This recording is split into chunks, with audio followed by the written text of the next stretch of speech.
Perkenalkan, nama saya Endah Sulawati R, NIM 199010008. Saya dari Prodi D3 Analis Kesehatan Fakultas Kesehatan Masyarakat Universitas Indonesia Timur.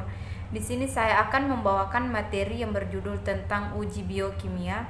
Nah, tujuan saya adalah untuk memenuhi tugas dari bakteriologi 3. Langsung saja kita simak video berikut. Uji biokimia.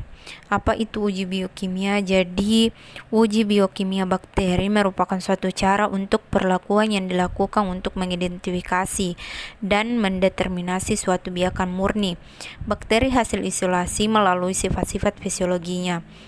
Proses biokimia erat kaitannya dengan metabolisme sel, yakni selama sel reaksi kimiawi yang dilakukan oleh sel yang mengandung energi maupun yang menggunakan energi untuk sintesis komponen-komponen sel dan untuk kegiatan seluler seperti pergerakan.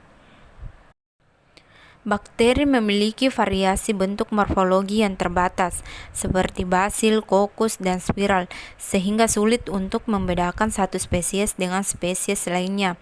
Tanpa uji biokimia, pada prinsipnya uji biokimia dilakukan untuk mengidentifikasi bakteri berdasarkan kemampuan biokimianya.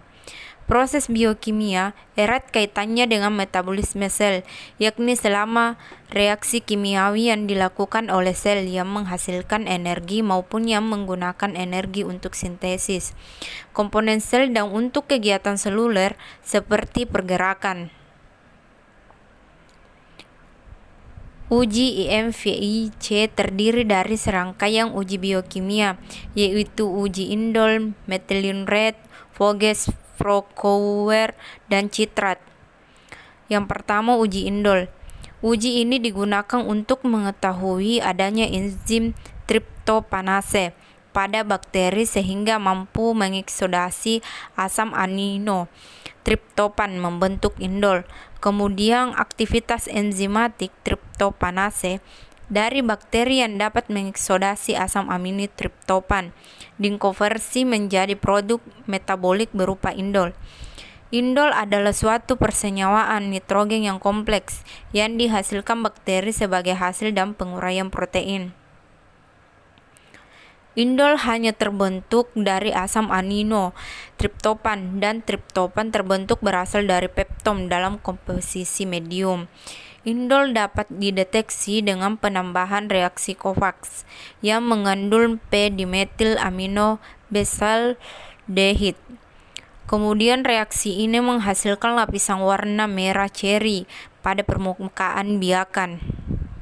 Uji indol umum digunakan untuk membedakan Enterobacteriaceae dan genera lainnya. Selanjutnya kita masuk ke prosedur uji indol. Yang pertama, biakan bakteri dinokulasikan pada medium SIM, sulfida indole methylity atau triptom 1% broth. Diinkubasi selama 24 sampai 48 jam pada suhu 37 derajat Celcius. Kemudian kultur bakteri ditetesi dengan 5 tetes 1 mili reagen Kovacs. Kita masuk ke interpretasi hasil. Positif, terbentuk lapisan cincin berwarna merah pada permukaan biakan. Artinya bakteri membentuk indol dari triptopan sebagai sumber karbon. Jika negatif, tidak terbentuk lapisan cincin berwarna merah pada permukaan biakan. Kita masuk ke uji methylene red atau MR. Uji ini dilakukan untuk melihat kemampuan bakteri untuk memfermentasi glukosa, menghasilkan asam yang dapat dideteksi dengan penambahan reaksi methylene red, sehingga warna biakan menjadi merah. Kita masuk ke prosedur uji methylene red. Biakan murni bakteri dinokulasikan ke dalam tabung reaksi yang berisi MR VP medium, kemudian diinkubasi pada suhu 35 sampai 37 derajat Celcius selama 24 sampai 48 jam atau hingga medium terlihat keruh. Kemudian 5 tetes metil merah diteteskan ke dalam tabung. Kita masuk ke interpretasi hasil. Jika positif, Terbentuk warna merah pada media, artinya bakteri menghasilkan asam campuran metilen glikon dari proses fermentasi glukosa yang terkandung dalam media. Jika negatif, media akan berwarna kuning. Kita masuk ke uji Voges-Proquer atau VP. Organisme seperti anggota kelompok Enterobacter menghasilkan asetoin sebagai produk akhir metabolisme glukosa dan membentuk jumlah yang lebih kecil dari asam campuran. Uji VFP dilakukan untuk mengetahui kemampuan bakteri dalam memfermentasikan glukosa dengan hasil akhir berupa senyawa non-asam atau senyawa netral, misalnya asetil metil karbinol asetoin. Adanya oksigen dan 40% kalium hidroksida. Asetoin diubah menjadi diacetil dan alpha naftol berfungsi sebagai katalis untuk mengeluarkan kompleks merah. Kemudian media yang dipakai adalah pepton glukosa fosfat. Kita masuk ke interpretasi hasil. Jika positif, terjadi perubahan warna media menjadi merah setelah ditambahkan aneptol 5% dan KHA 40%. Artinya hasil akhir fermentasi bakteri adalah asetil metil karbinol asetoin. Kemudian negatif, tidak terjadi perubahan warna media menjadi merah setelah penambahan aneptol 5% dan KHA 40%. Kemudian kita masuk ke uji citrat. Uji citrat digunakan untuk mengetahui kemampuan bakteri.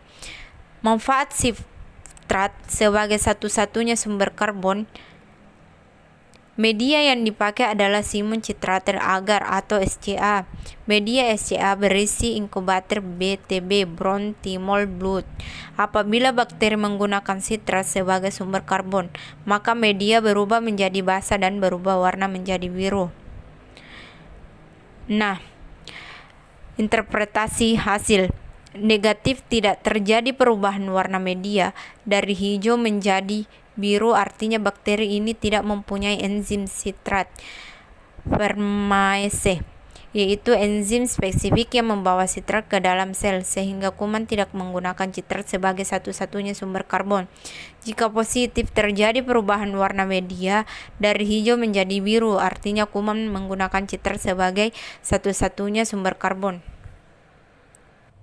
Nah, itulah tadi penjelasan mengenai uji biokimia. Semoga memberikan manfaat bagi kita semua. Kurang dan lebihnya mohon dimaafkan. Assalamualaikum warahmatullahi wabarakatuh.